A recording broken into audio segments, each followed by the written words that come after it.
Screen visible है सबको? Yes sir. Yes sir. Okay, तो प्रीवियस क्लास में हम लोग पीरियोडिक टेबल स्टार्ट कर चुके थे। ठीक है, पीरियोडिक टेबल का जस्ट हम लोग इंट्रोडक्शन कर रहे थे, हिस्ट्री ऑफ पीरियोडिक टेबल के बारे में पढ़ रहे थे, कैसे डेवलप हुआ है ना। आज सेकंड ही लेक्चर है ना? ओके, कहाँ तक पढ़ चुके थे ये बताओ, कहाँ तक कर लिए थे हम लोग लास्ट क्लास में? Achievement of Mendeleev periodic table. So Mendeleev's periodic table तक हो गया था। ठीक है, अचीवमेंट्स किए थे हम लोग। चलो, अब मेंडलीव्स के पीरियोडिक टेबल में भी कुछ कुछ ड्रॉबैक्स थे, मतलब कुछ डिमेरिट्स थे, जिसकी वजह से हमको एक नया पीरियोडिक टेबल हमको पढ़ना पड़ा। वो क्या था? Modern periodic table. तो वो मेंडलीव्स में भी कुछ गड़बड़ी था, मेंडलीव्स के पीरियोडिक टेबल में कुछ उसके डिमेरिट्स थे, वो सारे जगह पे एप्लीकेबल नहीं था हर एक एलिमेंट्स के लिए। ठीक है, तो वो हम लोग देखते हैं। ये भी तुम लोग पढ़ रखे होगे, demerits of Mendeleev's periodic table. बता सकते हो मेंडलीव के पीरियोडिक टेबल का क्या क्या डीमेरिट्स था? बोलो तो फटाफट, कोई बताओ जल्दी से, क्या क्या डीमेरिट था? अब मेंडलीव, हेलो, आवाज आ रहा है ना? आवाज आ रहा है सबको?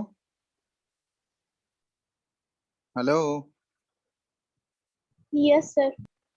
चलो, अब मेंडलीव का जो पीरियोडिक लॉ था वो किसके ऊपर बेस्ड था बताओ?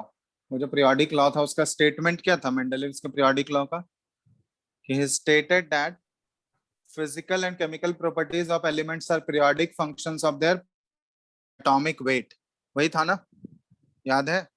एटॉमिक वेट से वो रिलेट किया था फिजिकल और केमिकल प्रॉपर्टीज पे, उसी की वजह से गड़बड़ी आ रहा था। ठीक है, जैसे क्या क्या डिमेरिट था, सबसे पहला तुम लोग डिमेरिट पढ़े होगे कि एक्चुअली वो स्टेटमेंट तो ये दिया था कि एलिमेंट्स को जब हम लोग increasing order of atomic mass में जब अरेंज करेंगे हम लोग, तो एक सर्टन इंटरवल के बाद एलिमेंट्स क्या होंगे, वो रिपीट होने लगेंगे। ठीक है, और एलिमेंट्स क्यों रिपीट होंगे वो उसका रीजन वो नहीं बता पा रहा था।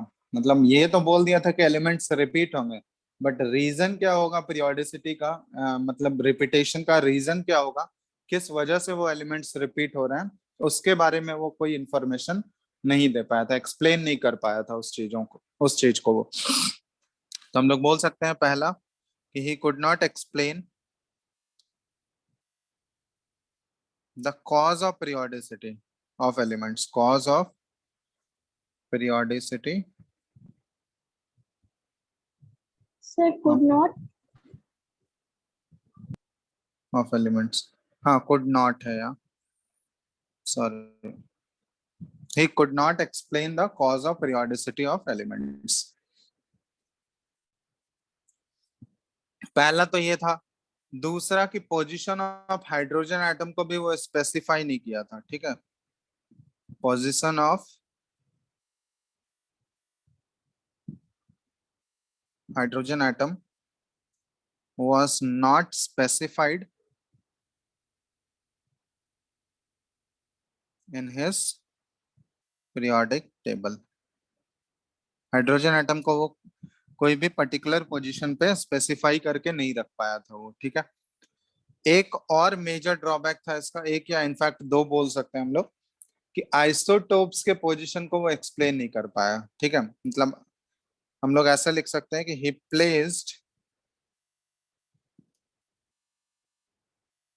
Isotopes at the same position. Isotope समझते हो ना सब लोग? बोलो, यस सर। आइसोटोप्स किसको बोला जाता है? Isotopes, elements with same atomic number but different mass number। हाँ, elements with same atomic number, atoms of elements with same atomic number but different mass number।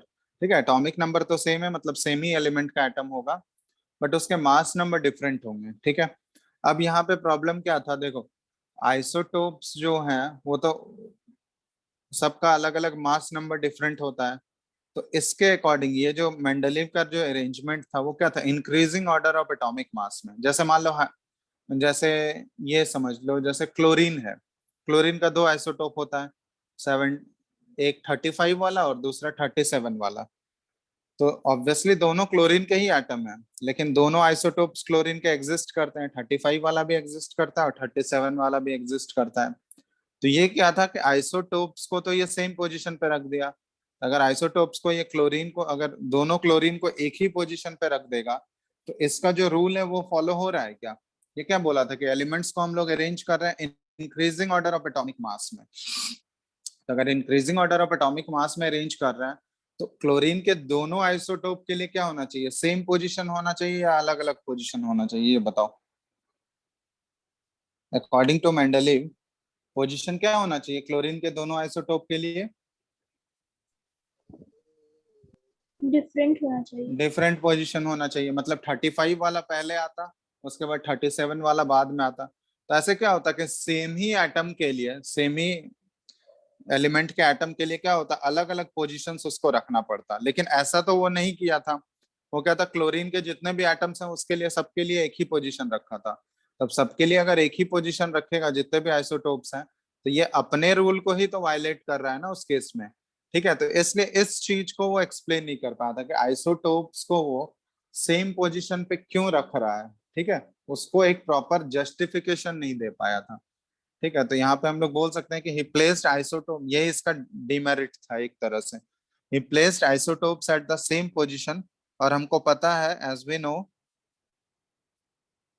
That isotopes have different mass number, therefore they should be placed at different positions। ठीक है, different position पे होना चाहिए था, but ये अलग अलग position पे नहीं रखा, एक ही पोजीशन पे सारे आइसोटोप्स को प्लेस कर दिया, और उसको प्रॉपर जस्टिफिकेशन ये नहीं दे पाया था। ठीक है, तो एक ये ड्रॉबैक हो गया इसका। ठीक है, एक और डिमेरिट है इसका, ये भी तुम लोग पढ़े होगे कि ये खुद जो है बहुत जगह पे अपने एटॉमिक मास रूल को फॉलो नहीं किया था। ठीक है, ही हिमसेल्फ, एक तो आइसोटोप्स वाले केस में नहीं फॉलो किया था, दूसरा बहुत सारे एलिमेंट्स के केस में नहीं फॉलो कर पा रहा था। यही himself did not follow the atomic mass rule,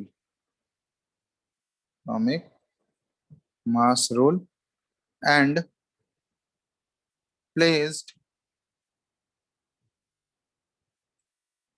lighter elements after heavier elements।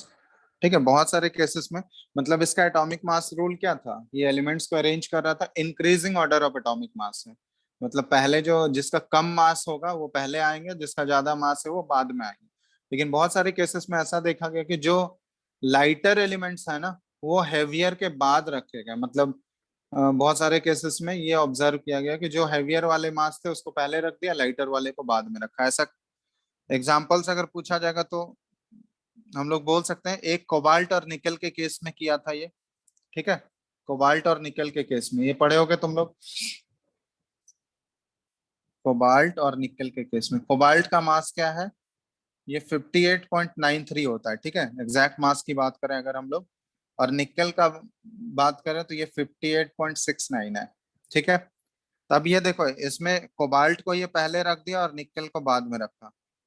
अब यहाँ पे देखो, अगर ये ऐसा पोजिशनिंग है, कोबाल्ट पहले अगर आ रहा है और निकल बाद में आ रहा है, तो इसमें इसका खुद का रूल फॉलो हो रहा है क्या? खुद देखो तो, निकल का मास क्या है, कोबाल्ट से कम है ना? यस और नो, बोलो। Yes sir. तो अकॉर्डिंग टू दिस, इसके रूल के अकॉर्डिंग क्या आना चाहिए, निकल पहले आना चाहिए था, कोबाल्ट बाद में आना चाहिए था। बट यहाँ पे ये अपने ही रूल को वायलेट कर रहा है। ठीक है, तो एक तो इसको हम लोग एनामलस पेयर बोलते हैं। ठीक है, एनामलस पेयर, कि जहाँ पे ये खुद के अपने एटॉमिक मास रूल को वायलेट कर रहा था। और भी एग्जांपल्स हैं इसके, जैसे आर्गन और पोटाशियम के केस में। इसमें भी देखो, आर्गन का जो एटॉमिक मास होता है, आर्गन का ये एटॉमिक मास है 39.95 एग्जैक्ट, अगर हम लोग बात करें और पोटाशियम का जो एटॉमिक मास है ये 39.10 है। यहाँ पे भी देखो आर्गन ऑब्वियसली हैवियर है पोटाशियम से, तो according to Mendeleev's periodic law क्या होना चाहिए, पोटाशियम को पहले आना चाहिए, आर्गन को बाद में आना चाहिए, लेकिन ये आर्गन को पहले रखा और पोटाशियम को बाद में रखा। तो यहाँ भी इस केस में भी ये अपने एटॉमिक मास रूल को क्या कर रहा है, वायलेट कर रहा है। ठीक है, तो ये कुछ कुछ लिमिटेशंस थे या ड्रॉबैक्स थे मेंडलीव्स पीरियोडिक टेबल, जिसको कि करेक्ट कौन किया था, जिसका करेक्शन मोस्ले, हम लोग हेनरी मोस्ले के बारे में पढ़ते हैं ना, जो मॉडर्न पीरियोडिक टेबल दिया था। ठीक है, तो ये सारा चीज जितने भी इसमें ड्रॉबैक्स थे इन सभी चीजों को करेक्ट किया गया मॉडर्न पीरियोडिक टेबल में। ठीक है, तो ये ध्यान रखना मेंडलीव्स का क्या क्या डिमेरिट था। पहला तो वही हो गया कि वो कॉज ऑफ पीरियोडिसिटी को एक्सप्लेन नहीं कर पाया, क्यों एलिमेंट्स रिपीट हो रहे हैं। दूसरा, हाइड्रोजन एटम के पोजीशन को स्पेसिफाई नहीं किया था। आइसोटोप्स का भी उसके पास प्रॉपर जस्टिफिकेशन नहीं था। और नेक्स्ट हो गया कि वो बहुत जगह पे अपने एटॉमिक मास रूल को ही वायलेट कर रहा था, फॉलो नहीं कर पा रहा था। ठीक है, ये सारा पढ़ रखे थे ना तुम लोग, मेंडलीव का डिमेरिट पढ़े थे या नहीं? Yes, sir. चलो, तो ये हो गया मेंडलीव्स का सारा, हम लोग देख लिया, अचीवमेंट्स भी देख लिया, डिमेरिट्स भी देख लिया। अब एक फाइनल हमारा जो पढ़ना है, जो अभी हम लोग फॉलो करते हैं, ये होता है मॉडर्न पीरियोडिक टेबल, जो अभी लेटेस्ट हम लोग फॉलो कर रहे हैं। अब मॉडर्न पीरियोडिक टेबल ये कौन दिया था, इसमें जितने भी करेक्शंस थे वो कौन किया था, मेंडलीव का करेक्शन मोस्ले। ठीक है, अब मोस्ले बेसिकली क्या था ना, ये कैसे, ये एक्चुअली एक एक्सरे, तुम लोग एटॉमिक स्ट्रक्चर में पढ़े होगे, एक टाइप का रे है एक्सरेज। ठीक है, तो मोस्ले जो है वो एक्सरे के प्रॉपर्टीज को स्टडी कर रहा था। ठीक है, वो क्या कर रहा था, एक्सरे के प्रॉपर्टीज को, हेलो आवाज आ रहा है ना? Yes, sir. Yes, sir. ठीक है, तो मोस्ले बेसिकली एक्सरे के प्रॉपर्टीज को स्टडी कर रहा था, और वो कैसे कर रहा था, मतलब वो अलग अलग डिफरेंट डिफरेंट मेटल्स लिया था। ठीक है, डिफरेंट मेटल्स लिया था, और उन सभी मेटल के सरफेस पे वो क्या कर रहा था, एक्स रेस का बॉम्बार्डमेंट करा रहा था, एक्स रेस उस पे फॉल करा रहा था उस मेटालिक सरफेस पे। और जैसे ही एक्स रेस उस पे फॉल कर रहे थे तो वहां से क्या हो रहा था, सॉरी, ये एक्सरेस का बॉम्बार्डमेंट नहीं, वो इलेक्ट्रॉन का बॉम्बार्डमेंट करा रहा था। ठीक है, मेटालिक सरफेस पे वो इलेक्ट्रॉन का बॉम्बार्डमेंट करा रहा था, इलेक्ट्रॉन का बिम बहुत तेजी से उस पे मेटालिक सरफेस पे वो डाल रहा था। और जैसे ही मेटालिक सरफेस पे इलेक्ट्रॉन का बॉम्बार्डमेंट होता है तो वहां से डिफरेंट फ्रीक्वेंसीज के, अलग अलग फ्रीक्वेंसीज के एक्सरेस प्रोड्यूस हो रहे थे मेटल से। ठीक है, जैसे ये देखो, मेटालिक शीट ले लिया, ये अलग अलग डिफरेंट डिफरेंट मेटल्स का लिया, यहाँ पे ये इलेक्ट्रॉन्स का बॉम्बार्डमेंट कर रहा था, बहुत फास्ट मूविंग इलेक्ट्रॉन्स का इसके ऊपर बॉम्बार्डमेंट कर रहा है ये इलेक्ट्रॉन्स का। ठीक है, और इलेक्ट्रॉन्स के बॉम्बार्डमेंट से क्या हो रहा था, मेटालिक सरफेस पे जैसे ही इलेक्ट्रॉन का बॉम्बार्डमेंट हो रहा था तो यहाँ से एक्स रेज जनरेट होते हैं। ठीक है, ये एक्स रेज का जनरेशन हो रहा था, और इसी एक्सरे के प्रॉपर्टी को वो स्टडी कर रहा था। ठीक है, अब जैसे जैसे यहाँ से ये मेटल चेंज करते गया, ठीक है, ये मेटालिक सीट यहाँ पे ये चेंज करते गया, तो मेटालिक सीट चेंज करने से क्या हुआ, अलग अलग डिफरेंट डिफरेंट कैरेक्टरिस्टिक्स का या डिफरेंट प्रॉपर्टीज का उसको एक्सरे जनरेट होने लगा। तो एक्चुअली में यहाँ पे ये जब अलग अलग मेटल का शीट चेंज किया ना, तो एक्सरे जो वहां पे जनरेट हो रहा था, उस एक्सरे के ये फ्रीक्वेंसी को स्टडी किया, और फ्रीक्वेंसी का रिलेशन ये निकाला उस मेटालिक सरफेस के साथ, मेटल के साथ उसके फ्रीक्वेंसी का रिलेशन आया। क्या रिलेशन आया था, ये रिलेशन कुछ इस टाइप से आया था, अंडर रूट ऑफ फ्रीक्वेंसी। ठीक है, इसको न्यू से डिनोट करते हैं हम लोग फ्रीक्वेंसी को, तो under root of frequency that is equal to, ये आया था a into Z minus b. ठीक है, ये रिलेशन था। अब ये न्यू क्या है, इस एक्सरे का फ्रीक्वेंसी ए और बी जो है ये मोस्ले का कांस्टेंट है, ये कोई कांस्टेंट वैल्यू है, मोस्लेस कांस्टेंट इसको बोला जाता है। और z यहाँ पे क्या डिनोट करता है, z किस चीज को डिनोट करता है बताओ, Atomic number. Atomic number. तो जो मेटल का शीट ले रहा था ना, उस मेटालिक शीट का वो एटॉमिक नंबर था। तो बेसिकली यहाँ पे इसको रिलेशन मिला किसके किसके बीच में, एक्सरे के फ्रीक्वेंसी के बीच में और उस एलिमेंट के एटॉमिक नंबर के बीच में। ठीक है, तो ये रिलेट किया कि जो भी फ्रीक्वेंसी उससे निकल रहा है, एक्सरे का जो भी प्रॉपर्टीज आ रहा है, वो डायरेक्टली किससे रिलेटेड है बताओ, डायरेक्टली उसके एटॉमिक नंबर से रिलेटेड है। ठीक है, क्योंकि डायरेक्ट रिलेशन एक्सरे का जो भी प्रॉपर्टीज आ रहा था, एक्सरे का जो भी फ्रीक्वेंसी आ रहा था, एक तरह से फ्रीक्वेंसी को हम लोग फिजिकल प्रॉपर्टीज में ही एक तरह से कंसिडर करेंगे।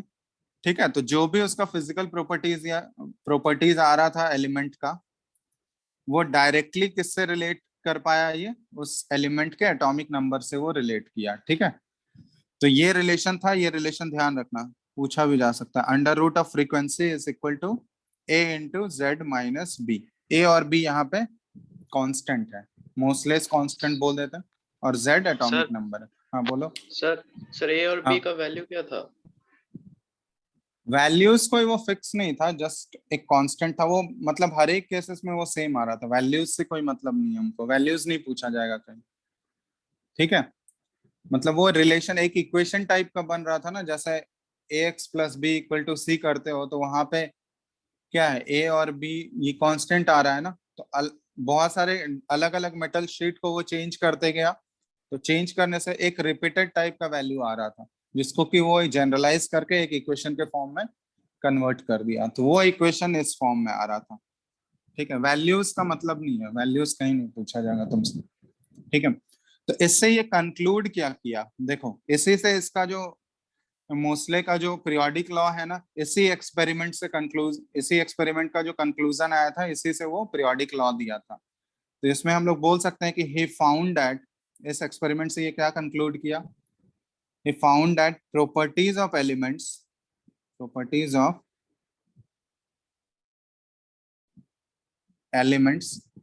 are more related to the nuclear charge, which is determined by the number of protons inside the nucleus। ठीक है, तो देखो इससे ये क्या रिलेट किया कि कोई भी एलिमेंट का प्रॉपर्टीज जो है वो डायरेक्टली रिलेटेड है उसके न्यूक्लियर चार्ज से, क्योंकि डायरेक्ट रिलेशन उसका किसके साथ आ रहा था, एटॉमिक नंबर के साथ आ रहा था। और हमको पता है कि atomic number is equal to, किसी भी एलिमेंट का एटॉमिक नंबर जो होता है उसके नंबर ऑफ प्रोटॉन्स के इक्वल होता है, मतलब जितने नंबर ऑफ प्रोटॉन्स न्यूक्लियस के अंदर हैं और एटॉमिक नंबर, वो हमेशा बराबर रहता है या नहीं, ये बताओ। एटॉमिक नंबर का तो यही डेफिनेशन है ना, पढ़े होगे तुम लोग, कि number of protons present inside the nucleus of an atom, उसका एटॉमिक नंबर बोलते हैं। यस और नो? Yes, sir. ठीक है, तो डायरेक्टली उसको हम लोग रिलेट कर सकते हैं कि किसी भी एलिमेंट का जो प्रॉपर्टीज है वो डायरेक्टली रिलेटेड है किसके साथ, न्यूक्लियर चार्ज से रिलेटेड है। वो कैसे हमको न्यूक्लियर चार्ज से रिलेशन पता चला, क्योंकि वो एटॉमिक नंबर से रिलेशन आ रहा था, और एटॉमिक नंबर हमको पता है कि वो नंबर ऑफ प्रोटॉन्स के बराबर होता है। तो इससे ये अपना पीरियोडिक लॉ बना पाया। ठीक है, एक अपना पीरियोडिक लॉ ये फॉर्मुलेट कर पाया, जिसकी वजह से ये क्या बोला कि the physical and chemical properties, the physical and chemical properties, हाँ बोलो। तो ऊपर जो डायग्राम वगैरह बनाए वो सब भी हम लोग को लिखना है क्या? क्या बोल रहे हो, तो ये आवाज नहीं आ रही। डायग्राम में तो फॉर्मूला जो लिखे हैं अंडर रूट न्यू, ये भी लिखना है हम लोग को क्या? हाँ, तो ये तो फॉर्मूला इंपॉर्टेंट है, ये रिलेशन है ना, एक तरह से ये पूछा जाता है, बहुत बार देखोगे पूछा जा सकता है। ठीक है, ये लिख लेना, हम तो पीडीएफ भेजेंगे, अभी देख लो। ठीक है, या अभी लिखना चाहते हो तो अभी भी लिख लो, कोई दिक्कत नहीं है। तो इसका लॉ क्या आया था, the physical and chemical properties of elements are periodic functions of their atomic numbers। सिर्फ एक वर्ड ये चेंज किया, मेंडलीव का पीरियोडिक लॉ क्या था, एटॉमिक मास के डायरेक्टली प्रोपोर्शनल है या पीरियोडिक फंक्शन है, यहाँ पे ये एटॉमिक मास को रिप्लेस कर दिया किससे, एटॉमिक नंबर से। ठीक है। और इसी से ये एक वर्ड चेंज करने से ना मेंडलीव का जितना भी ड्रॉबैक था वो सारा दूर हो गया, एक वर्ड चेंज करने से। सिर्फ एटॉमिक मास की जगह ये क्या कर दिया, सिर्फ एटॉमिक नंबर कर दिया। तो इसके स्टेट ये है मॉडर्न पीरियोडिक लॉ भी बोला जाता है इसको, ठीक है, मोसलेस पीरियोडिक लॉ फिर या फिर मॉडर्न पीरियोडिक लॉ। सर जब मेंडलीव का सारा ड्रॉबैक दूर हो गया तो फिर मॉडर्न पीरियोडिक टेबल का क्या जरूरत पड़ा? तो दूर कौन किया, मोस्ले ही किया ना। तो ये अपना एलिमेंट्स को सिस्टमेटिक, वो मेंडलीव पीरियोडिक टेबल का उसका तो अलग ऑर्डर था ना, उसमें मॉडर्न पीरियोडिक टेबल ये सबसे लॉन्ग फॉर्म है और सिस्टमेटिकली ये अरेंज किया। वहां पे क्या था, ए और बी उस फॉर्म में था, यहाँ पे ये उसको और फर्दर सिंप्लीफाई किया। मेंडलीव और मॉडर्न पीरियोडिक टेबल में कोई डिफरेंस नहीं तुमको दिख रहा है। वहां पे टोटल ग्रुप्स कितने थे, 1 से लेके 8 तक ही रोमन न्यूमरल्स में। मॉडर्न पीरियोडिक टेबल में उसको पूरा लॉन्ग किया गया, 1 से 18 तक ग्रुप अब डिजाइन किया गया ना। नहीं देखे हो मॉडर्न पीरियोडिक टेबल? सर वो नहीं बोले, हम बोले जब ड्रॉबैक ही नहीं था तो फिर न्यू का क्या जरूरत पड़ा? ड्रॉबैक क्या नहीं था, मेंडलीव हम क्या बोल रहे हैं ये सुन रहे हो तुम?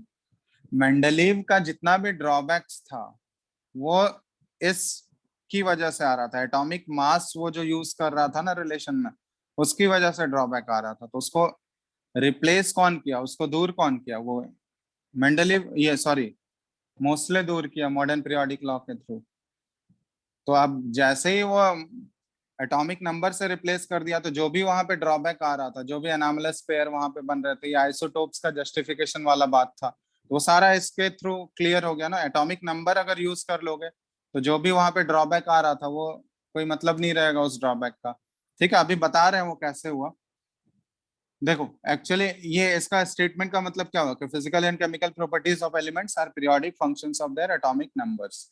तो इसका मतलब क्या हुआ कि एलिमेंट्स को जब हम लोग increasing order of atomic number में अरेंज करेंगे तो एक सर्टन इंटरवल के बाद, ठीक है, यहाँ पे increasing order of atomic number में हमको अरेंज करना है, ठीक है, एटॉमिक मास में नहीं, एटॉमिक नंबर में अरेंज करना है इंक्रीजिंग ऑर्डर में। तो एक सर्टन इंटरवल के बाद एलिमेंट्स क्या होंगे, वो रिपीट होंगे। अब यहाँ देखो मेंडलीव जो है रीजन भी एक्सप्लेन नहीं कर पाया था कि क्यों एलिमेंट्स रिपीट होते हैं। रीजन एक्सप्लेन किया था क्या मेंडलीव, बताओ? वो तो सिंपली बोला था कि एलिमेंट्स रिपीट होंगे, बट क्यों रिपीट होंगे उसके बारे में वो कुछ नहीं बताया था। बट यहाँ पे तुमको रीजन भी दिया गया मॉडर्न पीरियोडिक टेबल में, एक्चुअली रीजन भी बताया गया कि एलिमेंट्स क्यों रिपीट हो रहे हैं, कॉज ऑफ पीरियोडिसिटी क्या है। तो हम लोग देखो इसको कैसे एक्सप्लेन किया गया, कॉज ऑफ पीरियोडिसिटी क्यों रिपीट हो रहे हैं, बता सकते हो कोई, क्या रीजन है? सर सिमिलर इलेक्ट्रॉनिक कॉन्फ़िगरेशन हो रहा था एटम्स का। हाँ सिमिलर, क्योंकि एक्चुअली में इसमें रिलेशन क्या आया, किसके किसके बीच में, ये रिलेट डायरेक्टली कर दिया कि किसी भी एलिमेंट का जो प्रॉपर्टीज होता है ना वो उसके एटॉमिक नंबर से रिलेटेड है। अब एटॉमिक नंबर से अगर रिलेटेड है तो यहाँ पे देखो जनरली हम लोग पढ़ते हैं कि कोई भी एलिमेंट जो है अगर वो केमिकल रिएक्शन में पार्टिसिपेट करता है तो वो आइदर इलेक्ट्रॉन लूज करेगा या इलेक्ट्रॉन गेन करेगा, तभी तो वो किसी टाइप का रिएक्शन में पार्टिसिपेट करेगा, बॉन्डिंग करेगा, यस और नो। और इलेक्ट्रॉन आइदर वो लूज करता है या इलेक्ट्रॉन गेन करता है, ठीक है, या फिर शेयरिंग भी करता है, तो वो क्या होता है, इलेक्ट्रॉन लूज गेन या फिर शेयर कर सकता है। अब कभी भी इलेक्ट्रॉन्स का जो इन्वॉल्वमेंट होता है वो इलेक्ट्रॉन्स कहाँ से इन्वॉल्व होते हैं, हमेशा आउटर मोस्ट इलेक्ट्रॉन्स इन्वॉल्व होता है या नहीं, ये बताओ? इलेक्ट्रॉन्स का लॉस गेन या शेयर जो भी होता है वो कौन सा इलेक्ट्रॉन इन्वॉल्व होगा, इनर शेल वाला इलेक्ट्रॉन इन्वॉल्व होता है या आउटर मोस्ट इलेक्ट्रॉन इन्वॉल्व होता है, बताओ? outer most electron. Outer most electron involve होता है, ठीक है। तो जब भी हम लोग बात करेंगे यहाँ पे तो इसलिए उसका जो भी प्रॉपर्टीज आएगा, जो भी केमिकल रिएक्शंस बनेगा वहां पे, या जिस टाइप के आयंस वो बना सकता है, तो वो किससे डिसाइड होगा, उसके number of electrons in the outermost shell से डिसाइड होगा, ठीक है। जो भी एलिमेंट का प्रॉपर्टीज होने वाला है वो उसके number of electrons in the outermost shell से ही डिसाइड होगा, क्योंकि मेनली जितने भी रिएक्शंस होंगे वो बेसिकली उसी की वजह से होते हैं, कितने इलेक्ट्रॉन्स उसके आउटर मोस्ट सेल में हैं। तो अगर ये क्या बोला कि एलिमेंट्स क्या होंगे, जिन रिपीट होना स्टार्ट करेंगे, तो वो एलिमेंट्स रिपीट होके सेम ग्रुप में आएंगे। तो सेम ग्रुप में कौन कौन से एलिमेंट्स आएंगे, तो सेम ग्रुप में जो जो एलिमेंट्स आ रहे हैं उनको ये ऑब्जर्व किया कि जो जो एलिमेंट्स रिपीट होकर सेम ग्रुप में आ रहे हैं उनका इलेक्ट्रॉनिक कॉन्फ़िगरेशन जब देखा गया ना, तो आउटर मोस्ट इलेक्ट्रॉनिक कॉन्फ़िगरेशन वो बिल्कुल एग्जैक्टली सिमिलर आ रहा था, एक जैसा इलेक्ट्रॉनिक कॉन्फ़िगरेशन आ रहा था। तो ये रीजन भी दे दिया कि पीरियोडिसिटी इसलिए होता है क्योंकि एलिमेंट्स रिपीट इसलिए हो रहे हैं क्योंकि उनका इलेक्ट्रॉनिक कॉन्फ़िगरेशन क्या हो रहा है, सिमिलर हो रहा है। तो एक ग्रुप में जितने भी एलिमेंट्स फॉल करेंगे, रिपीट होने के बाद एक ग्रुप में जितने भी एलिमेंट्स आएंगे, उन सभी एलिमेंट्स का तुम अगर इलेक्ट्रॉनिक कॉन्फ़िगरेशन ऑब्जर्व करोगे, आउटर मोस्ट इलेक्ट्रॉनिक कॉन्फ़िगरेशन, तो वो देखोगे बिल्कुल एक सिमिलर टाइप का पैटर्न जनरेट हो रहा होगा, इसलिए एलिमेंट्स रिपीट होंगे। समझ रहे हो बात? तो कॉज ऑफ पीरियोडिसिटी में ये एक्चुअली में एलिमेंट्स क्यों रिपीट हो रहे हैं उसको ये एक्सप्लेन कर दिया।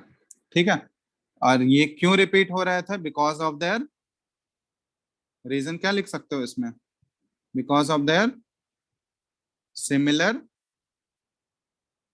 Electronic configuration. ये चेक भी कर सकते हो तुम लोग, कोई भी एक ग्रुप ले लो, जैसे मान लो फर्स्ट ग्रुप की अगर हम लोग बात करें, ठीक है। चलो इसमें तो तुम लोग को पता होगा ना टोटल ग्रुप्स कितने हैं, मॉडर्न पीरियोडिक टेबल में टोटल ग्रुप्स कितने बनाए गए, 18 सर 18 वन, हाँ 1 से लेके 18, ठीक है, ग्रुप नंबर 1 से लेके 18 टोटल ग्रुप्स 18 ग्रुप्स बनाएगा।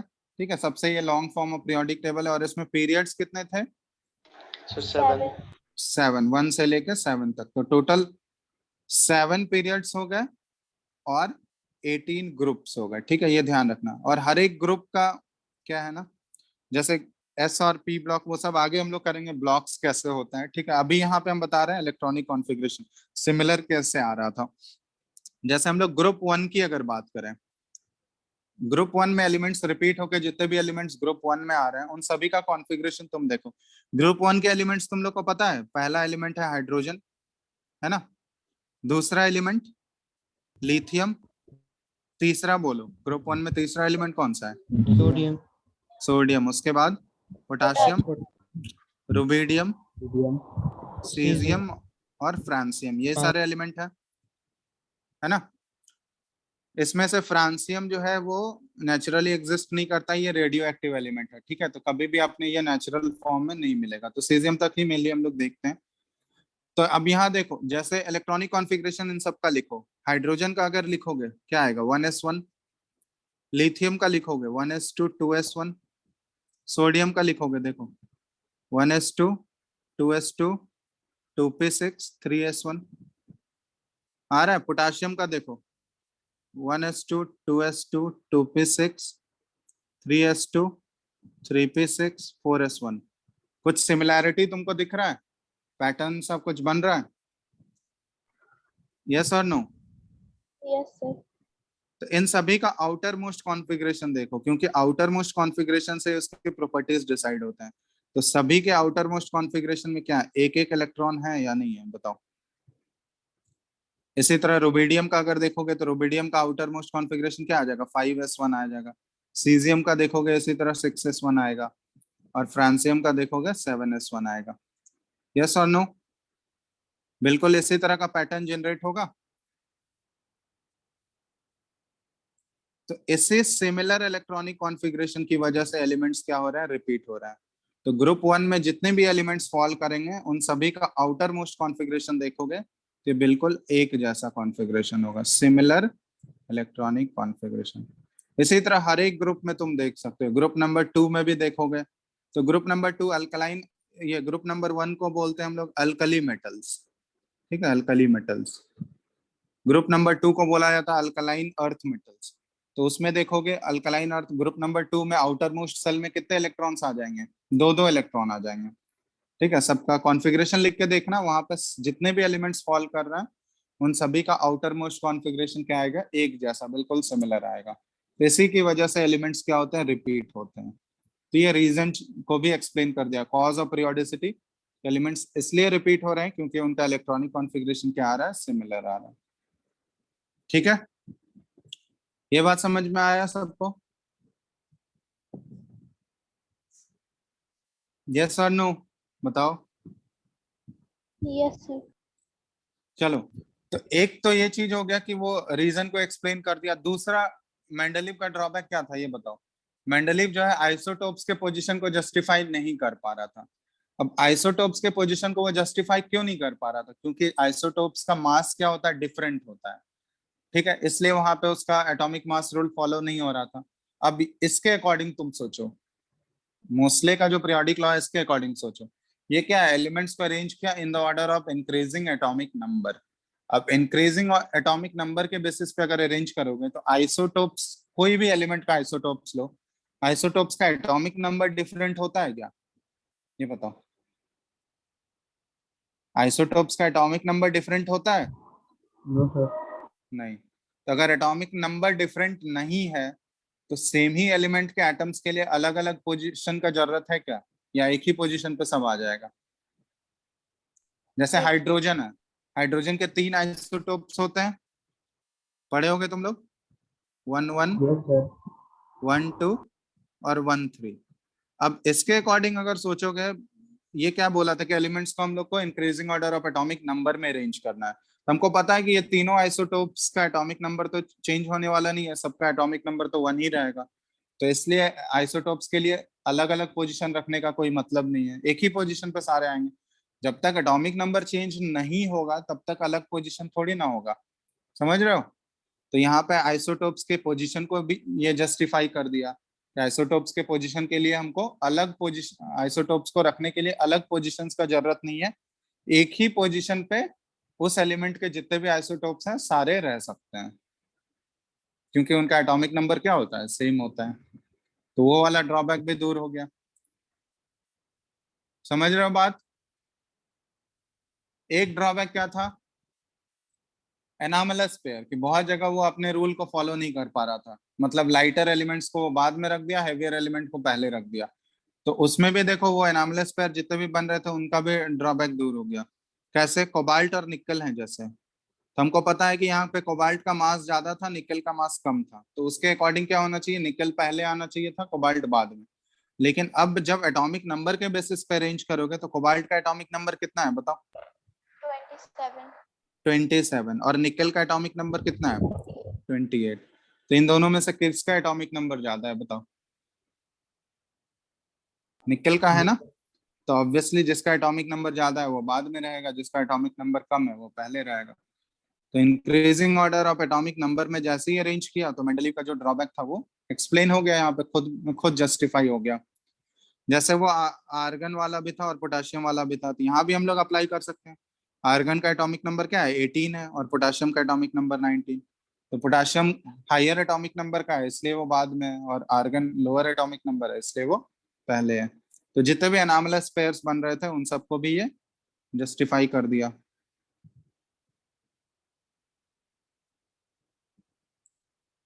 ठीक है, तब सारा जस्टिफिकेशन अगर हो ही गया तो इसमें भी, लेकिन फिर भी अभी एक दो ड्रॉबैक और भी बचे हुए हैं इसमें।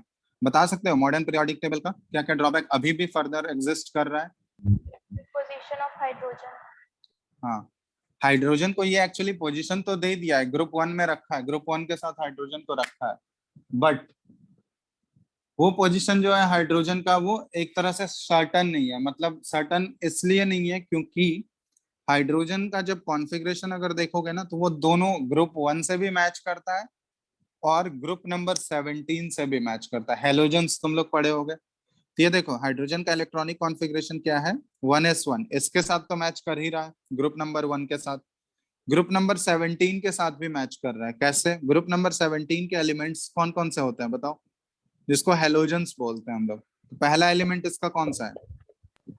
क्लोरीन। फ्लोरीन। उसके बाद क्लोरीन। Chlorine, bromine, iodine. ठीक है, तो ये सारे एलिमेंट्स हैं इसमें। अब फ्लोरीन का जब तुम लोग इलेक्ट्रॉनिक कॉन्फ़िगरेशन लिखोगे तो देखोगे क्या आएगा? 1s2। एटॉमिक नंबर कितना है फ्लोरीन का? 9। 1s2 2s2 2p क्या आ जाएगा? 5। यही है ना? बोलो। Yes, sir. उसी तरह क्लोरीन का लिखोगे तो ये 3s2 3p5 आएगा। ब्रोमीन का लिखोगे तो ये 4s2 4p5। आउटर मोस्ट हम बता रहे हैं। अब देखो इन दोनों में कैसे सिमिलैरिटी है, तो देखो हाइड्रोजन के केस में हमको पता है कि हाइड्रोजन ऑक्टेट तो बना नहीं सकता, ये ड्यूप्लेट बनाएगा, कभी भी रिएक्शन में पार्टिसिपेट करेगा तो ये ड्यूप्लेट बनाएगा। और ये सभी एलिमेंट्स जो हैं फ्लोरीन क्लोरीन ब्रोमीन ये सब ऑक्टेट बनाते हैं। तो इन सब में अगर ये देखोगे जनरली ये नॉन मेटल है, और हाइड्रोजन भी एक तरह से नॉन मेटल ही है, नॉन मेटालिक एलिमेंट है।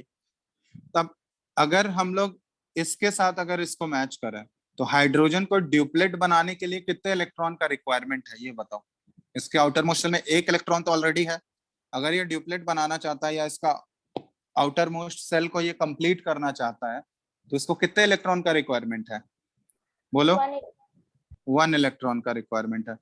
उसी तरह हेलोजन्स वाले भी जितने भी एटम्स हैं या हेलोजन वाले जितने भी एलिमेंट्स हैं उन सभी को अपना ऑक्टेट कंप्लीट करने के लिए कितने इलेक्ट्रॉन का जरूरत है। इन सभी को भी देखोगे तो इनको ऑक्टेट कंप्लीट करने के लिए 1 इलेक्ट्रॉन का जरूरत है।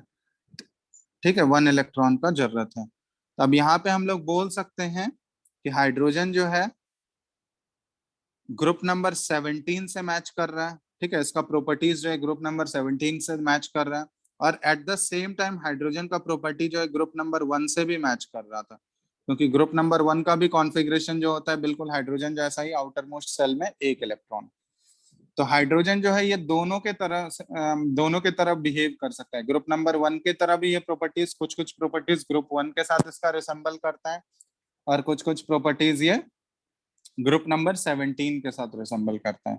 मतलब ये 1 इलेक्ट्रॉन लूज भी करके कंपाउंड बनाता है और 1 इलेक्ट्रॉन गेन करके भी कंपाउंड बना सकता है। ठीक है, हाइड्रोजन के दोनों कंपाउंड्स एग्जिस्ट कर सकते हैं। तो इसके यहाँ पे क्या हो गया, इसका पोजीशन जो हो गया वो एम्बिगियस हो गया ना, क्योंकि पीरियोडिक टेबल में, मॉडर्न पीरियोडिक टेबल में हाइड्रोजन को किसके साथ रखा गया है, अल्कली मेटल्स ग्रुप 1 के साथ रखा गया है, लेकिन ग्रुप नंबर 17 के साथ तो नहीं रखा गया है। यस और नो बताओ, बोलो। यस। ठीक है, तो यहाँ पे हम लोग बोल सकते हैं कि एक्चुअली हाइड्रोजन दोनों के साथ बिहेव कर रहा है, तो उसको ग्रुप 1 के साथ ही क्यों रखा गया, ग्रुप नंबर 17 के साथ क्यों नहीं रखा गया। ठीक है, तो किसी एक पोजीशन पे ये सर्टन कैसे कर दिया, तो इसलिए वो अभी तक ये पूरा स्पेसिफाइड रीजन नहीं है उसके लिए।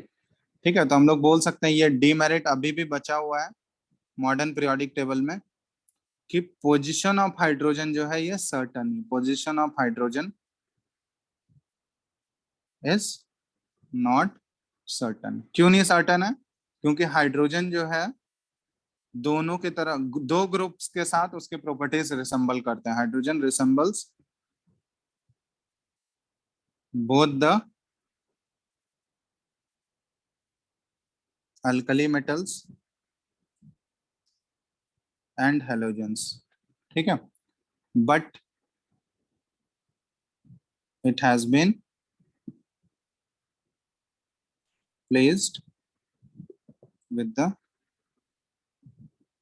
alkali metals। ठीक है, एक तो ये हो गया। दूसरा ड्रॉबैक तुम लोग बता सकते हो, एक और ड्रॉबैक है इसमें, बताओ तो जल्दी से फटाफट। हेलो, एक और ड्रॉबैक है, बता सकते हो कोई जल्दी से।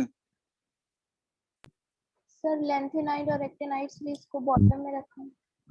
हाँ, ये एक्चुअली ना long form of periodic table तो ये बना दिया, लेकिन सारे एलिमेंट्स को वो main body of periodic table में एकोमोडेट नहीं कर पाया। क्योंकि जब तुम लोग long form of periodic table देखोगे तो जब नीचे देखोगे ना पीरियोडिक टेबल के में, पीरियोडिक टेबल का मेन बॉडी जो है उससे अलग 2 सीरीज तुमको दिखेंगे पीरियोडिक टेबल में। वो 2 सीरीज जो है मेन बॉडी में उसको एकोमोडेट नहीं कर पाया, उसको अलग से वो रिप्रेजेंट करता है।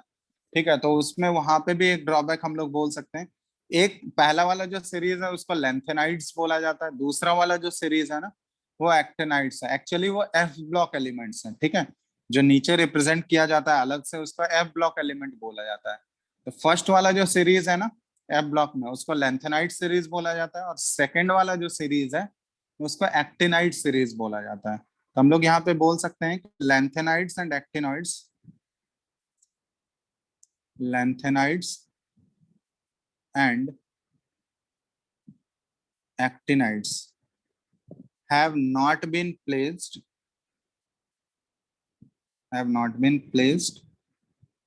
in the main body of the periodic table। Periodic table जो पूरा मेन बॉडी है, लॉन्ग फॉर्म है, उसमें मेन बॉडी में वो एकोमोडेट नहीं कर पाया अभी तक, उसको अलग से रिप्रेजेंट किया जाता है। ठीक है, तो ये दो डीमेरिट्स अभी भी इसमें बचे हुए हैं। ठीक है, तो ये दो डीमेरिट अभी भी एग्जिस्ट कर रहे हैं मॉडर्न पीरियोडिक टेबल में। ठीक है, तो बस इतना ही था हिस्ट्री के बारे में। अभी तक तो हम लोग long form of periodic table ही कर रहे हैं, अभी और फर्दर रिसर्च चल रहा है। ठीक है, पता नहीं आने वाले कुछ साल में नया फॉर्म ऑफ पीरियोडिक टेबल मिल जाए। ठीक है, तो ये तो पूरा कंटिन्यूअस प्रोसेस है, इसमें रिसर्च चलते ही रहेगा। अब जब तक नया नहीं आ जाता है तब तक हम लोग यही वाला पढ़ने वाले हैं। ठीक है, तो यहाँ तक ही है अभी तक डेवलपमेंट्स, यहाँ तक हम लोग कर रहे हैं। तो देख लो एक बार, पूरा क्लियर हो गया ना? इसमें कोई डाउट है किसी को? ये ऑलरेडी ये सब पढ़ रखे थे तुम लोग। ठीक है, एक बार फिर से रिवाइज हो गया, देख लो एक बार। कोई डाउट है इसमें किसी को? जल्दी बताओ, फिर हम लोग आगे करेंगे, क्योंकि ये ऑलरेडी तुम लोग पढ़ रखे हो। अगर कुछ No, पूछना है इसमें तो बताओ जल्दी से, नहीं तो फिर हम लोग नेक्स्ट पार्ट पे मूव करते हैं।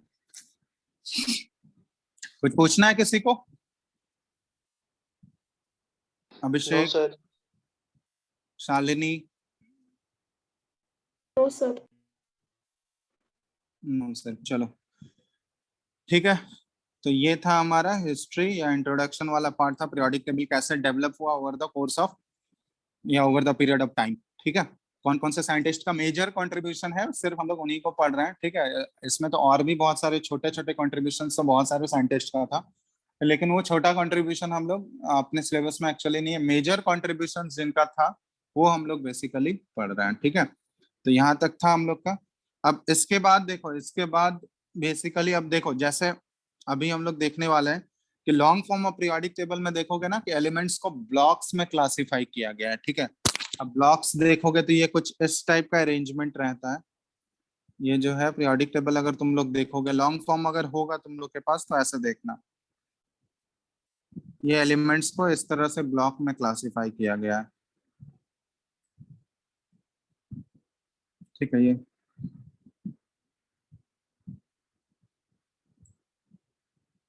इस तरह से तुम लोग देखोगे, यहाँ पे हम रिप्रेजेंट कर दे रहे हैं।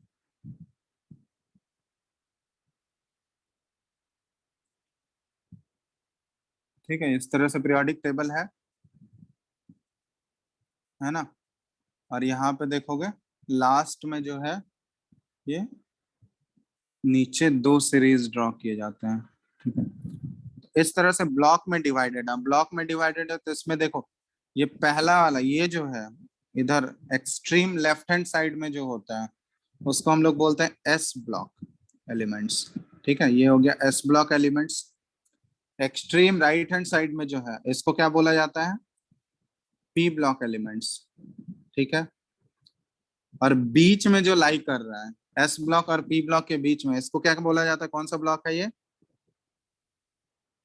D block elements. ठीक है, और बिल्कुल जो दो सीरीज नीचे रिप्रेजेंटेड है इसको कौन सा सीरीज बोला जाता है, कौन सा ब्लॉक बोला जाता है? ए ब्लॉक एलिमेंट्स। देखो बिल्कुल ऐसा ही अरेंजमेंट है या नहीं पीरियोडिक टेबल का, long form of periodic table का? बताओ। Hello, yes sir. इसी फॉर्म में अरेंज है ना? तो एस ब्लॉक में जनरली देखोगे ग्रुप्स कौन कौन से आते हैं? ग्रुप नंबर 1 से लेके 1 और 2 ग्रुप जो है एस ब्लॉक में लाई करते हैं। डी ब्लॉक में ग्रुप कौन कौन से आते हैं? 3 to 12. 3 to 12। और F block sorry P block में ग्रुप्स कौन कौन से आते हैं? 13 to 18.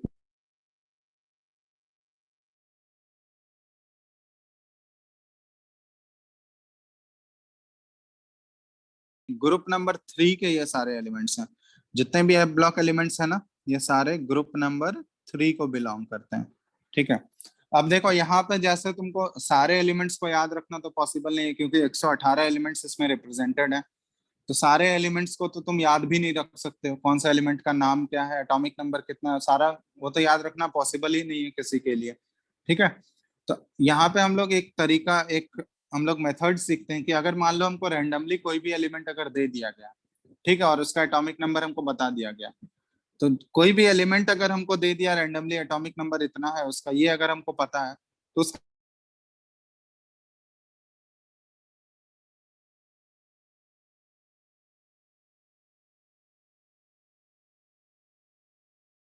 है, और तुमको बताना है कि वो पीरियोडिक टेबल में एग्जैक्टली कहाँ पे लाई करेगा, मतलब कौन से ग्रुप में लाई कर रहा होगा, कौन से ब्लॉक का एलिमेंट होगा वो, और कौन सा पीरियड का एलिमेंट होगा, क्योंकि हमको पता है कि टोटल ग्रुप्स जो होते हैं इसमें ग्रुप नंबर 1 से लेके 18 तक है, पीरियड जो है टोटल 7 पीरियड्स हैं, और ब्लॉक जो है 4 ब्लॉक है। तो अगर तुमसे कोई भी एलिमेंट, पर्टिकुलर एलिमेंट के बारे में अगर उसका लोकेशन एग्जैक्टली पूछा जाए कि पीरियोडिक टेबल में वो कहाँ पे लाई कर रहा है, तो वो कैसे हम लोग बताएंगे, तो वो एक हम लोग अभी मेथड सीखेंगे कि कैसे हम लोग प्रेडिक्ट कर सकते हैं, ठीक है। तो यहाँ पे देखो वही चीज हम लोग देखने वाले हैं अभी, प्रेडिक्शन ऑफ, फटाफट देखो कैसे हम लोग कर सकते हैं प्रेडिक्शन ऑफ, सबसे पहले ब्लॉक, ठीक है, सबसे पहले हम लोग देखेंगे prediction of block, period and group of elements, ठीक है। कोई भी रैंडम अगर एलिमेंट्स हमको दे दिया गया तो कैसे उसका ब्लॉक, ग्रुप और पीरियड हम लोग प्रेडिक्ट करेंगे, ठीक है। तो इसमें सबसे पहला दिख रहा है ना सबको स्क्रीन, यस और नो? Yes sir. चलो सबसे पहला है इसमें प्रेडिक्शन ऑफ ब्लॉक। तुम लोग बता सकते हो कैसे किसी भी एलिमेंट का हम लोग ब्लॉक कैसे प्रेडिक्ट करेंगे, वो कौन से ब्लॉक में लाई करेगा? तो ब्लॉक प्रेडिक्ट करने, देखो यहाँ पे ध्यान देना, 4 ब्लॉक्स टोटल होते हैं, S P D and F block, ये हम लोग ऑलरेडी पढ़ चुके हैं। तो ब्लॉक लिखने का, अगर किसी भी एलिमेंट का ब्लॉक प्रेडिक्ट करना है तो सिंपल सा चीज है, we write the electronic configuration. सबसे पहले जो भी एलिमेंट हमको दिया रहेगा उसका हम लोग इलेक्ट्रॉनिक कॉन्फ़िगरेशन देख लेंगे। इलेक्ट्रॉनिक कॉन्फ़िगरेशन फटाफट लिखोगे उसका, ठीक है। We write the electronic configuration of the element and, जैसे ही इलेक्ट्रॉनिक कॉन्फ़िगरेशन लिखोगे उसका लास्ट इलेक्ट्रॉन तुम ऑब्जर्व करोगे, and if the last electron, ठीक है, लास्ट इलेक्ट्रॉन ऑब्जर्व करोगे, गोस टू, अगर लास्ट इलेक्ट्रॉन जो है एस सबसेल में जा रहा होगा, ठीक है, इलेक्ट्रॉनिक कॉन्फ़िगरेशन लिखोगे लास्ट इलेक्ट्रॉन एस सबसेल में जा रहा है, तो वो कौन सा ब्लॉक का होगा एलिमेंट? एस ब्लॉक, सिंपल सा है। अगर लास्ट इलेक्ट्रॉन पी सबसेल में जा रहा होगा तो कौन से ब्लॉक का एलिमेंट होगा? P block. लास्ट इलेक्ट्रॉन अगर डी सबसेल में जा रहा होगा तो डी ब्लॉक, और लास्ट इलेक्ट्रॉन एफ सबसेल में जा रहा होगा तो एफ ब्लॉक। समझ में आ गया? इलेक्ट्रॉनिक कॉन्फ़िगरेशन फटाफट लिखोगे, उसका लास्ट इलेक्ट्रॉन ऑब्जर्व करोगे कौन सा सबसेल में जा रहा है, जिस सबसेल में वो जा रहा होगा उसी ब्लॉक का वो एलिमेंट हो जाएगा। क्लियर है? अभी एग्जांपल्स हम लोग एक साथ ही कर लेंगे, ठीक है। तो सबसे पहले देख लो पहले कैसे निकालते हैं, समझ आ गया ना ये सबको, ब्लॉक कैसे प्रेडिक्ट करना है?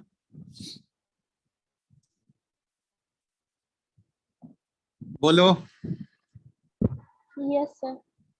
कोई डाउट इसमें किसी को?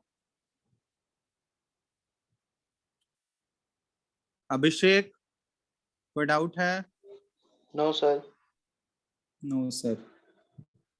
चलो तो प्रेडिक्शन ऑफ ब्लॉक हो गया। नेक्स्ट हम लोग देख रहे हैं प्रेडिक्शन ऑफ पीरियड।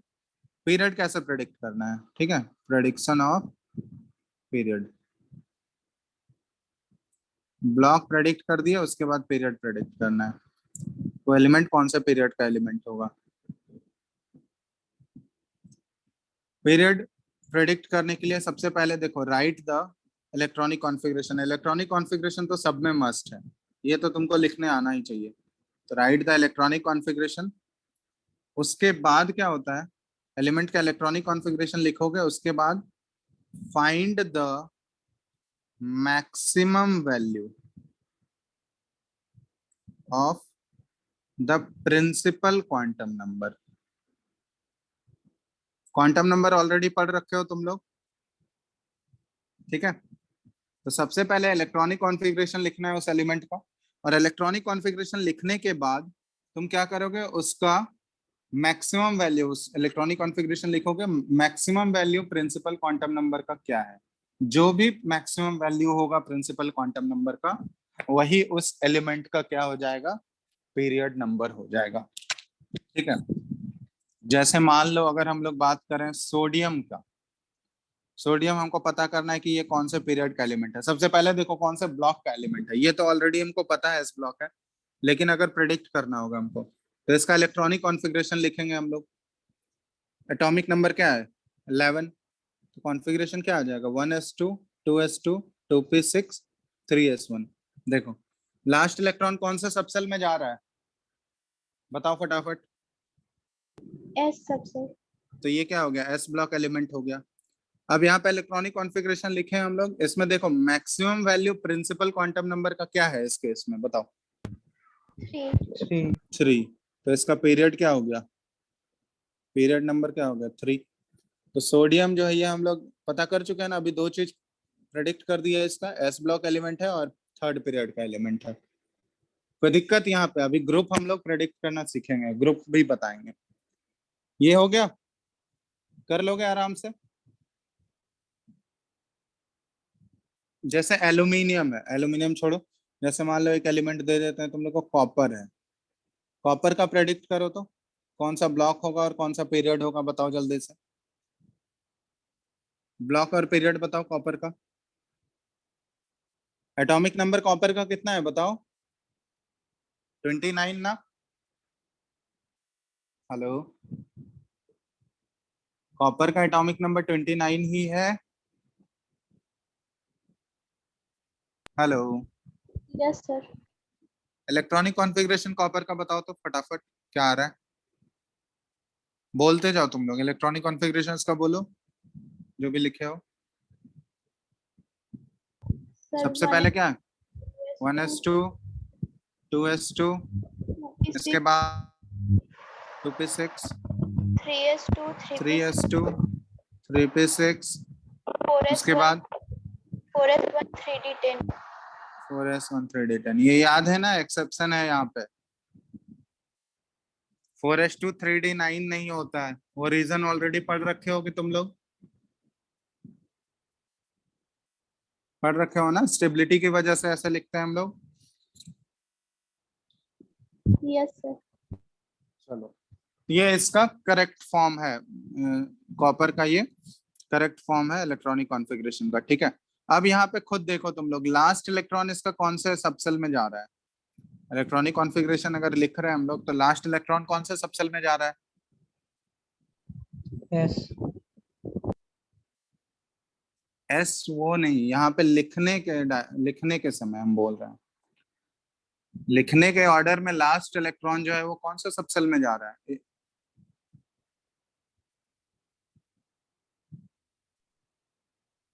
तो जिस ऑर्डर में लिख रहे हैं हम लोग उस ऑर्डर में बात कर रहे हैं हम लोग। ठीक है, जिस ऑर्डर में लिख रहे हैं वो ऑर्डर हम लोग को देखना है। तो इसका इलेक्ट्रॉनिक कॉन्फ़िगरेशन लिख रहे हैं तो लास्ट वाला देखो, लास्ट वाला इलेक्ट्रॉन कौन सा ऑर्बिटल में जा रहा है, डी वाले सबसेल में जा रहा है ना, डी सबसेल के ऑर्बिटल में जा रहा है। तो डी सबसेल के ऑर्बिटल में जा रहा है तो ये कौन सा ब्लॉक हो गया डी ब्लॉक। ठीक है, ये ध्यान रखना, हम लोग लिखने के ऑर्डर को फॉलो कर रहे हैं यहाँ पे, जिस ऑर्डर में हम लोग लिख रहे हैं। तो लास्ट इलेक्ट्रॉन इसका डी में जा रहा है, डी सबसेल में, ये हो गया डी ब्लॉक एलिमेंट। अब हमको पीरियड फाइंड करना है इसका, तो पीरियड क्या आ जाएगा बता सकते हो। पीरियड के लिए हमको सबसे maximum value principal quantum number का चाहिए। तो मैक्सिमम वैल्यू क्या है प्रिंसिपल क्वांटम नंबर का 4। तो पीरियड क्या हो गया इसका 4। तो कॉपर हो गया डी ब्लॉक एलिमेंट और पीरियड हो गया इसका 4। तो अभी तक हम लोग ब्लॉक और पीरियड निकाल सीख चुके हैं। ठीक है, अब नेक्स्ट क्या है हमारा थर्ड जो हमको सीखना है, प्रेडिक्शन ऑफ ग्रुप। ये समझ आ गया ना सबको, ब्लॉक और पीरियड कैसे प्रेडिक्ट करना है, कोई दिक्कत इसमें बोलो जल्दी से। Hello, no sir. No sir. तीसरा देखो, थर्ड हमको प्रेडिक्ट करना है प्रेडिक्शन ऑफ ग्रुप। अब ग्रुप का प्रेडिक्शन कैसे करेंगे, तो ग्रुप का प्रेडिक्शन हम लोग बोल सकते हैं कि इट डिपेंड्स ऑन, ठीक है ये ध्यान रखना, it depends on the block of the element. तुमको ग्रुप प्रेडिक्ट करने के लिए सबसे पहले उसका ब्लॉक निकालना होगा, उस एलिमेंट का, जो भी एलिमेंट दिया है वो हमको उस एलिमेंट का ब्लॉक निकालना होगा कि वो कौन से ब्लॉक का एलिमेंट है। ठीक है, अगर मान लो वो एस ब्लॉक एलिमेंट होगा, सबसे पहले उसका ब्लॉक प्रेडिक्ट कर लिए, और ब्लॉक प्रेडिक्ट करने के बाद हमको आया कि वो एस ब्लॉक एलिमेंट है, तो इसका मतलब हम लोग बोल सकते हैं एस ब्लॉक के केस में कि ग्रुप नंबर एस ब्लॉक के केस में क्या होता है कि नंबर ऑफ वैलेंस इलेक्ट्रॉन के बराबर है, वैलेंस इलेक्ट्रॉन्स। ठीक है, और इसमें हमको पता है कि एस ब्लॉक में दो ही ग्रुप होते हैं, ग्रुप 1 और ग्रुप 2। तो अगर आउटर मोस्ट सेल में वैलेंस इलेक्ट्रॉन का मतलब क्या हुआ, आउटर मोस्ट इलेक्ट्रॉन्स। तो अगर आउटर मोस्ट सेल में तुम देखोगे अगर एक इलेक्ट्रॉन है तो ग्रुप 1 हो गया, अगर आउटर मोस्ट सेल में दो इलेक्ट्रॉन है तो ग्रुप 2 हो गया। जैसे मान लो कैल्शियम तुमको बताना है कौन से ग्रुप का एलिमेंट है, तो कैल्शियम का सबसे पहले हम लोग ब्लॉक निकालेंगे, तो ब्लॉक निकालने के लिए इसका कॉन्फ़िगरेशन क्या होगा, इलेक्ट्रॉनिक कॉन्फ़िगरेशन लिखोगे 1s2 2s2 2p6 3s2 3p6 और क्या आ जाएगा 4s2। अब यहाँ पे खुद देखो लास्ट इलेक्ट्रॉन इसका किस में जा रहा है, एस सब सेल में, तो ये एस ब्लॉक एलिमेंट हो गया। अब पीरियड अगर पूछा जाएगा तो maximum value principal quantum number का क्या है बताओ, 4. 4, तो पीरियड हो गया 4। अब ग्रुप प्रेडिक्ट करना है इसका, तो ग्रुप ये एस ब्लॉक एलिमेंट है, तो एस ब्लॉक के लिए ग्रुप नंबर का फॉर्मूला क्या होता है, नंबर ऑफ वैलेंस इलेक्ट्रॉन के बराबर। तो वैलेंस इलेक्ट्रॉन इसके पास क्या है, आउटर मोस्ट सेल इसका फोर्थ सेल है, इसमें दो इलेक्ट्रॉन है, तो ग्रुप नंबर इसका हो गया 2। तो कैल्शियम का हम लोग तीनों चीज प्रेडिक्ट कर दी, एस ब्लॉक, पीरियड 4 और ग्रुप नंबर 2। ठीक है, ये तो सिंपल है, एस ब्लॉक के लिए simply group number equal to valence electron के बराबर हो जाएगा, नंबर ऑफ वैलेंस इलेक्ट्रॉन।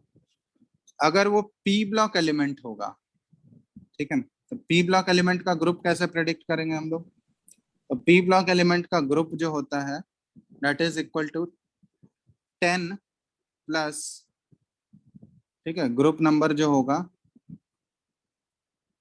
ये इक्वल टू हो जाएगा 10 plus total number of valence shell electrons. ठीक है, जितने वैलेंस शेल इलेक्ट्रॉन्स होंगे टोटल, उसमें से 10 तुमको ऐड कर देना है, तो वही पी ब्लॉक एलिमेंट का ग्रुप हो जाएगा। जैसे मान लो तुमसे पूछा जाए क्लोरीन का ग्रुप नंबर बताओ क्या होगा, क्लोरीन का ग्रुप नंबर ऐसे तो तुमको पता ही है 17 ग्रुप नंबर होता है, तुमको निकालना है कैसे 17 आ रहा है।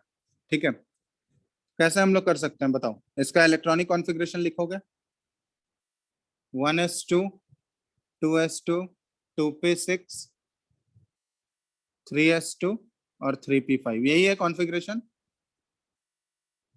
लास्ट इलेक्ट्रॉन कौन से सबसेल में जा रहा है बताओ, P सबसेल. पी सबसेल में, ये कौन सा ब्लॉक का एलिमेंट हो गया, पी ब्लॉक एलिमेंट। ग्रुप ये ब्लॉक तो आ गया इसका पी ब्लॉक, पीरियड नंबर क्या है इसका, maximum value principal quantum number का क्या है बताओ, 3। 3, तो पीरियड हो गया इसका 3, पीरियड हो गया 3। ग्रुप नंबर, अब देखो ये पी ब्लॉक एलिमेंट है, तो पी ब्लॉक एलिमेंट का ग्रुप नंबर कैसे निकालेंगे, 10 में हम लोग ऐड कर देंगे number of valence shell electrons. तो आउटर मोस्ट सेल इसका कौन सा है, थर्ड सेल इसका आउटर मोस्ट है ना, तीसरा सेल इसका आउटर मोस्ट सेल है। इस आउटर मोस्ट सेल में देखो टोटल नंबर ऑफ इलेक्ट्रॉन्स कितने दिख रहे हैं तुमको, थर्ड शेल के एस में 2 इलेक्ट्रॉन है और पी में 5 इलेक्ट्रॉन है, तो टोटल नंबर ऑफ इलेक्ट्रॉन्स कितना हो गया आउटर मोस्ट सेल में 7। तो 10 प्लस 7 ये क्या हो गया, इसका ग्रुप नंबर 17। बात समझ आया, कोई दिक्कत इसमें, नो सर। तो पी ब्लॉक एलिमेंट के केस में हम लोग group number 10 plus total number of valence shell electrons करते हैं। ठीक है, अब तीसरा देख रहे हैं हम लोग डी ब्लॉक एलिमेंट, अगर वो एलिमेंट डी ब्लॉक का होगा तो उसमें कैसे ग्रुप नंबर हम लोग निकालेंगे। तो डी ब्लॉक एलिमेंट के केस में ग्रुप नंबर का फॉर्मूला क्या आ जाता है, group number is equal to, ये हो गया number of total number of valence shell electrons, ठीक है, plus number of electrons in n-1 D subshell. ये ध्यान रखना, ये n-1 डी सबसेल क्या होगा, देखो जनरली हम लोग एन जो होता है वो आउटर मोस्ट सेल होता है, एन से हम लोग आउटर मोस्ट सबसे बाहर वाला जो सेल है उसको रिप्रेजेंट करते हैं। और ये एन माइनस वन क्या हुआ, जो पेन अल्टीमेट सेल होगा, second last shell. Outermost N हो गया, एन माइनस वन हो गया, मतलब सेकंड लास्ट सेल। और सेकंड लास्ट सेल का डी सबसेल हमको देखना है, सेकंड लास्ट सेल के डी सबसेल में कितने नंबर ऑफ इलेक्ट्रॉन्स हैं, उसको जो है ऐड कर देना है किसके साथ, नंबर ऑफ वैलेंशियल इलेक्ट्रॉन्स के साथ। तो दोनों को ऐड करने पे जो भी वैल्यू आएगा वही उसका ग्रुप नंबर हो जाएगा।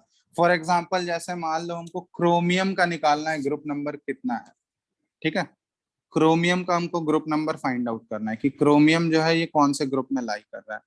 तो क्रोमियम का एटॉमिक नंबर पहले बताओ तुम लोग, कितना होता है क्रोमियम का एटॉमिक नंबर? 24. 24। इसका इलेक्ट्रॉनिक कॉन्फ़िगरेशन हम लोग सबसे पहले लिखेंगे। इलेक्ट्रॉनिक कॉन्फ़िगरेशन क्या आ जाएगा, 1s2 2s2 2p6 3s2 3p6 4s2 3d4, ये करेक्ट है? No, sir. नो सर, यहाँ भी एक्सेप्शन है ना, स्टेबिलिटी वाला रूल, ये इनकरेक्ट हो गया। तो इसका कॉन्फ़िगरेशन कैसा हो जाता है, 4s1 और 3d5, ये करेक्ट है। अब यहाँ पे देखोगे ऑब्वियसली जब हम लोग जिस ऑर्डर में इलेक्ट्रॉनिक कॉन्फ़िगरेशन लिख रहे हैं, लास्ट इलेक्ट्रॉन कौन सा सबसेल में जा रहा है, D. डी। तो ये कौन सा ब्लॉक हो गया, D block, D block element है। अब maximum value principal quantum number का क्या है यहाँ पे बताओ? सर 4। 4, तो पीरियड नंबर हो गया 4। अब ये बताओ ग्रुप नंबर अब प्रेडिक्ट करना है। अब ग्रुप नंबर प्रेडिक्ट करने के लिए हमको देखो ये पहले ब्लॉक फाइंड आउट करना है, ब्लॉक ये डी ब्लॉक है। अब डी ब्लॉक में फॉर्मूला क्या है, total number of valence shell electrons. Valence electrons मतलब आउटर मोस्ट सेल में कितने इलेक्ट्रॉन्स है, तो इसका आउटर मोस्ट सेल कौन सा है, क्रोमियम में सबसे बाहर वाला सेल कौन सा है, फोर्थ सेल, यस और नो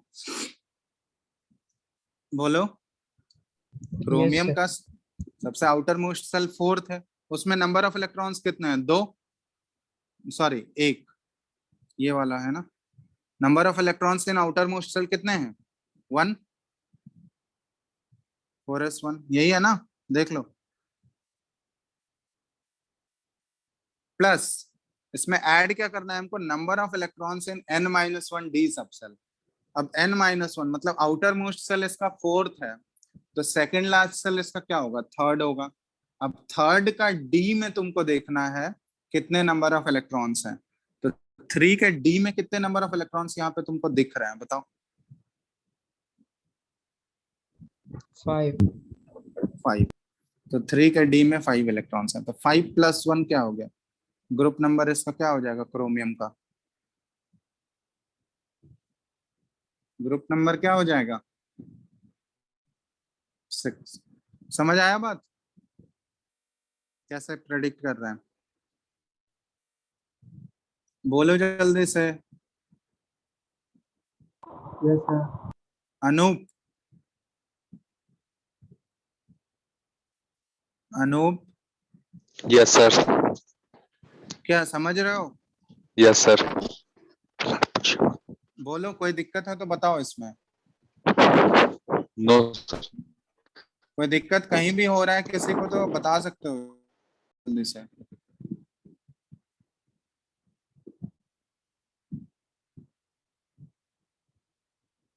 कोई डाउट है,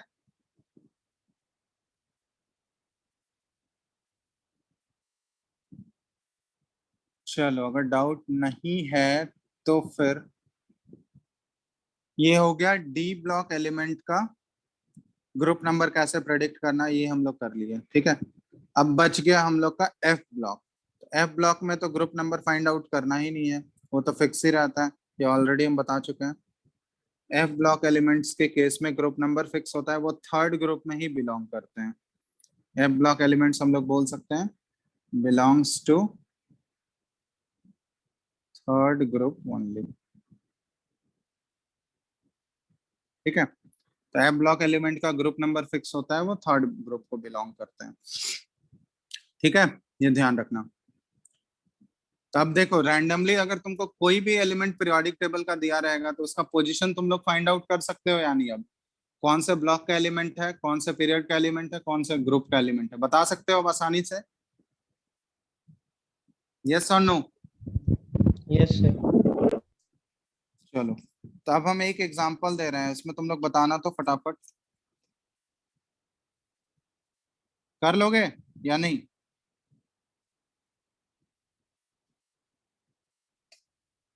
चलो बताओ तुम, इसमें से एक एग्जांपल हम दे रहे हैं, एक एलिमेंट दे रहे हैं कैडमियम, इसका एटॉमिक नंबर है 48। तुमको प्रेडिक्ट करना है इसका पूरा पोजीशन पीरियोडिक टेबल में, ये कहाँ लाई कर रहा है, कौन से ब्लॉक का एलिमेंट है, कौन से ग्रुप का एलिमेंट है, और कौन से पीरियड का एलिमेंट है।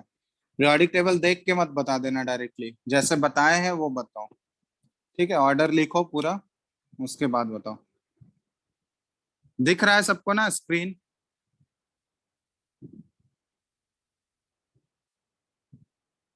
Yes sir.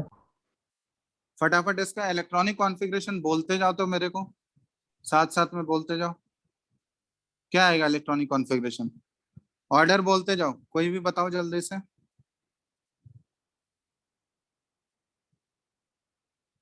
नहीं बोलोगे? 1s2, इसके बाद क्या आते जाएगा, बोलते जाओ। 1s2, 2s2, 2p6, 3s2, 3s2, 3p6, 4s2, 3d10, फिर 4p6, 4p6, इसके बाद 5s2, 4d10, 5s2, उसके बाद क्या आ जाएगा? 4d10, 4d10। टोटल 48 इलेक्ट्रॉन्स हो गए, काउंट कर लो। Yes sir. चलो, तो ये इसका इलेक्ट्रॉनिक कॉन्फ़िगरेशन आ गया। अब यहाँ पे देखो, लास्ट ये जो ऑर्डर लिख रहे हो, लास्ट इलेक्ट्रॉन कौन सा सबसेल में जा रहा है? Sir D. कौन सा ब्लॉक हो गया? Sir D block. D block. Maximum value principal quantum number का क्या है? सर 5। 5। तो पीरियड नंबर क्या हो गया? 5। अब देखो, ये डी ब्लॉक एलिमेंट है, इसका ग्रुप नंबर कैसे निकालते हैं हम लोग? तो number of electrons in outermost shell, outermost shell इसका 5th है, इसमें कितने इलेक्ट्रॉन्स हैं total? 2, plus number of electrons in n-1 D subshell, तो n-1, तो 4th अगर आउटर मोस्ट है तो n-1 कौन सा हो, सॉरी 5th अगर आउटर मोस्ट है तो n-1 कौन सा हो गया? 4th। और 4 के डी में कितने इलेक्ट्रॉन्स हैं? 10, सर 10। 10। तो 10 + 2 क्या हो गया? इसका ग्रुप नंबर हो गया 12। देख लो ये करेक्ट है या नहीं? कैडमियम जो है ये डी ब्लॉक एलिमेंट है, पीरियड नंबर 5, ग्रुप नंबर 12। तुम्हारे पास जो पीरियोडिक टेबल होगा उसमें वेरीफाई कर सकते हो, सही है या नहीं? Yes sir. Yes, sir. तो यहाँ पे ऐसे ही तुमको अगर रेंडमली कोई भी एलिमेंट अगर अब दे दिया जाए पीरियोडिक टेबल का, तो आसानी से उसका लोकेशन तुम लोग फाइंड आउट कर सकते हो या नहीं, बताओ? अगर तुमको उस एलिमेंट का बस एटॉमिक नंबर दे दिया जाए तो आराम से निकाल सकते हो ना सारा, उसका लोकेशन कहाँ पे लाई कर रहा है वो। बोलो। Yes sir. Yes sir. चलो, तो ये हो गया हमारा आज के लिए, बस इतना ही, ठीक है? समझ आया कि नहीं सबको, कैसे हम लोग प्रेडिक्ट कर रहे हैं पोजीशन किसी भी एलिमेंट का? किसी भी पार्ट में डाउट है किसी को? हेलो, जल्दी से बोलो, किसी को भी किसी भी पार्ट में डाउट है?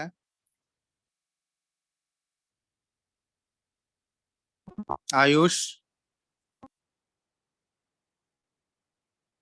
Ayush, no sir. मानसी, सब कुछ समझ आ गया सबको? हिमांशु? Yes sir. चलो, अब रैंडमली देखना, तुम लोग एक दो एग्जांपल खुद से प्रैक्टिस कर लेना। रैंडमली, अगर रैंडमली कोई भी एलिमेंट ले लेना, ठीक है, एटॉमिक नंबर कुछ भी, और उसका तुम लोग ऐसे प्रेडिक्ट करके देखना आ रहा है या नहीं, ठीक है? इससे तुम्हारा इलेक्ट्रॉनिक कॉन्फ़िगरेशन लिखने का भी प्रैक्टिस हो जाएगा, और ये तुम लोग पीरियड, ग्रुप और ब्लॉक भी प्रेडिक्ट कर सकते हो। तो रैंडमली एक दो एग्जांपल लेके प्रेडिक्ट कर लेना तुम लोग, ठीक है, प्रैक्टिस कर लेना। समझ रहे हो बात? तो नेक्स्ट क्लास से हम लोग जो है वो पीरियोडिक प्रॉपर्टीज के बारे में स्टडी करने वाले हैं, ठीक है। एटॉमिक पहले हम लोग स्टार्ट करेंगे एटॉमिक साइज से, फिर आयोनाइजेशन एनर्जी पे जाएंगे, फिर इलेक्ट्रॉन एफिनिटी पे जाएंगे, और उसके बाद इलेक्ट्रोनेगेटिविटी, ठीक है। तो ये सब प्रॉपर्टीज, पीरियोडिक प्रॉपर्टीज भी अगले क्लास से स्टार्ट करने वाले हैं। कैसे वेरिएशन होगा, क्या क्या एक्सेप्शंस आएंगे, वो सारा चीज हम लोग अगले क्लास से स्टार्ट करेंगे। तो देख लो, यहाँ तक कोई कुछ पूछना तो नहीं है किसी को?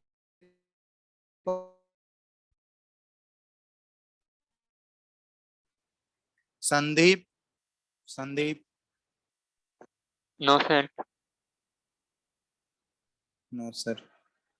ठीक है फिर, चलो तो आज के लिए इतना ही रहने देते हैं, बाकी अगले क्लास में, ठीक है।